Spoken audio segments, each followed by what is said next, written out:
안녕하세요. 책 읽는 그리스도인입니다. 네, 오늘 소개해드릴 책은 박종순 목사님의 열혈 독서입니다. 얼마 전에 나온 새 책이에요. 책 상단에 크리스찬의 일일 일책이라고 적혀 있어요. 크리스찬으로서 하루에 책을 한 권을 읽어야 한다 라고 주장하는 책은 아니고요. 크리스찬의 독서를 응원하는 책이라고 할 수 있어요. 책을 읽게 된 배경, 책을 읽는 방법, 그리고 조언, 그리고 개인의 경험 이런 것들이 담겨 있다고 보면 됩니다. 솔직히 말씀드리면 독서법을 다룬 책으로는 좀 약해요. 무슨 얘기냐면 책 읽는 개인으로서 독서법을 알려주는 책으로는 방법적인 측면에서 부족한 점이 눈에 띈다는 거죠. 주로 개인적인 경험을 바탕으로 쓰셨기 때문에 이 방법을 정론으로 모든 사람이 따라하기에는 무리가 있다라고 생각을 해요. 목사님의 상황에서는 책에 언급된 내용이 최선이지만 저처럼 육아를 병행해야 하는 상황에서는 일단 책 읽을 틈이 포착되면 얼른 읽고 애 업은 채로 읽고 아니면 이북을 다운받아서 이어폰으로 듣기 기능으로 들은 다음에 책으로 다시 읽는 식의 방법을 총동원해야 취미로서의 독서를 즐길 수가 있거든요. 책에서 소개한 방법을 따르자면 장소를 구분해서 읽고 시간을 구분해서 읽고 독서 일지를 기록하고 반복 집중해서 꾸준히 읽는다고 할 수 있겠네요. 근데 사실 여기까지는 쉽게 예상할 수 있는 범위라서 이 이상의 것을 알려주신다면 더 좋지 않았을까 싶어요. 그렇다고 이 책이 독서법으로 별로냐? 뭐 그런 건 아니에요. 이 책은 평소 책을 읽지 않는 크리스찬을 대상으로 합니다. 글자 크기가 큰 편이라 어르신들도 읽기 편할 테고 처음 책을 읽는 사람이라면 부담 없이 글자를 읽어낼 수 있을 것 같아요. 내용이 길지 않아서 집중해서 읽다 보면 내가 책 한 권 읽었구나. 다음 책을 읽어야겠다라는 자신감도 얻을 수 있을 것 같아요. 이 책은 크리스천으로서 책을 읽으려고 할 때 기본적인 독서법과 방향성을 제시해요. 다만 개인적인 아쉬움을 토로하자면 독서법을 다룬 수많은 책이 나오는 상황에서 신앙서적으로서의 열혈 독서는 기독교 정신을 좀 더 다뤄줬어야 하지 않나 그런 기대감이 있었는데 신앙적인 깊은 얘기로는 뻗어나가지 못한 느낌이 있어요. 그렇기 때문에 이 책은 책을 읽고 싶은데 엄두가 나지 않는 분 중에서 어떻게 책을 읽어야 할지도 고민하고 그러면서도 신앙인으로서는 독서는 어떻게 해야 하는가 이런 의문을 품은 독자에게 추천을 드립니다. 제가 신앙서적 리뷰를 하는 유튜브를 시작하면서 되새기듯이 생각하는 건 이 채널은 구독자가 없을 거라고 생각을 해요. 왜냐하면 책을 읽는 인구 자체가 적은 한국의 현실에서 책 읽는 크리스천을 대상으로 한 유튜브 채널을 운행한다는 건 혼자 만들어서 혼자 보겠다라는 것밖에 안 된다라고 생각했거든요.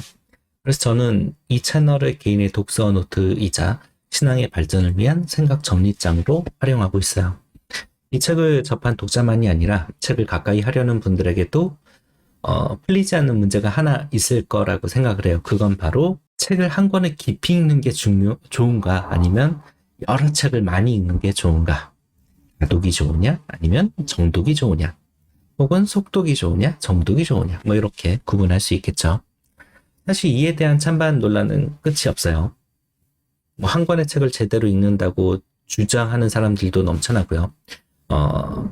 과거에 책이라는 것이 널리 퍼지기 전만 하더라도 평생 자기가 어떤 높은 위치에 있는 사람도 평생 접할 수 있는 책이 뭐 그렇게 많지 않은 기껏해야 수십 권 정도밖에 안 되는 사람들이 있었다고 하죠. 그런 사람들이 수세기를 이어져 내려오는 고전을 썼어요. 근데 요즘처럼 다양한 정보를 빠르게 습득해서 처리해야 하는 시대에는 오히려 다독이 좋지 않은가 이렇게 얘기하는 분도 계시고요. 근데 저는 이런 것들 이전에 책을 즐길 줄 아는 사람이 먼저 되어야 한다고 생각을 해요. 책은 생각보다 어려운 취미예요. 왜냐하면 매번 책을 펼칠 때마다 나와 다른 세계관을 지닌 사람의 세계로 들어가야 하거든요. 근데 어떤 세계관은 나랑 맞고 또 어떤 세계관은 도무지 납득이 안 되죠. 또 세계관이 맞더라도 그 세계관을 꾸며놓은 온갖 장치들이 나랑 맞지 않는 경우도 넘쳐나고요. 이토록 다른 것들에 흥미를 느끼는 그런 분들도 계실 테지만 나와 비슷한 것들을 즐겨서 비슷한 주제만 골라 읽는 분들도 있을 거예요. 혹은 같은 작가만 파고드는 독자들도 있죠. 근데 대세적인 측면으로 보자면 후자가 더 많다고 봐요. 근데 주변을 보면 책 자체를 두려워하는 사람이 대부분인 것 같아요. 책장을 넘기는 것 자체를 부담스러워하고 그걸 집어드는 것 자체가 나와 맞지 않다고 여기는 거죠. 제 아내가 종종 이런 말을 해요.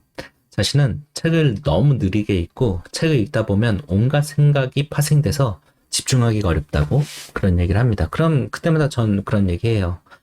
괜히 어려운 책 읽지 말고 동화책이나 만화책부터 먼저 읽어라. 이게 농담으로 하는 얘기 같은데 이게 아니에요. 제가 숭실대에서도 학생들을 가르칠 때도 종종 얘기를 해요. 사실이거든요. 왜냐하면 독서에도 훈련이 필요하고 초창기 기계 엔진처럼 뭔가 예열하는 작업들이 필요해요. 저도 열심히 책을 막 읽다가 며칠 혹은 몇 주 동안 못 읽을 때가 있어요. 제가 더더욱 글을 쓰는 일을 하다 보니까 글자 자체가 되게 혐오스러워지는 그런 슬럼프 기간들이 있거든요. 그때는 만화책이나 그래픽 노블부터 꺼내 들어요. 그런 것들부터 쭉 읽으면서 머리를 좀 가볍게 하는 거죠. 그리고 머리를 좀 달구는 작업이기도 하고, 그런 다음에 조금 더 집중할 수 있는 책들로 넘어가는 거예요. 많은 책을 읽겠다는 욕심부터 갖고 있는 사람들이 있는데, 그런 분들은 그런 욕심 좀 접어두고, 일단 책을 즐기는 일부터 하다 보면 다독이든 정독이든 속독이든, 자신에게 맞는 독서법을 찾게 될 거라고 저는 생각을 합니다.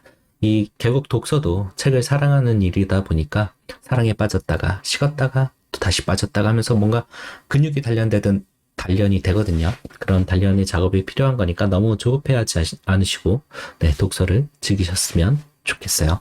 그런 의미에서 용기를 북돋을 수 있는 책이라고 생각을 해요. 열혈 독서는요. 네, 오늘도 기도로 마무리하겠습니다. 한 권의 책을 내는 과정이 고됩니다. 그리고 그 반응을 기다리는 일은 설레면서도 두렵습니다. 그러나 이 또한 과정이니 책을 쓰는 자들의 손길을 축복하시며 그 삶을 긍휼히 여겨 주소서. 빡빡한 삶에서 내 인생을 돌이킬 한 권의 책을 만나는 것이 인생의 은인을 만나는 것만큼이나 귀합니다. 그런 귀한 만남을 오늘 우리에게 허락하여 주시옵소서. 예수 그리스도의 이름으로 기도했습니다. 아멘. 감사합니다.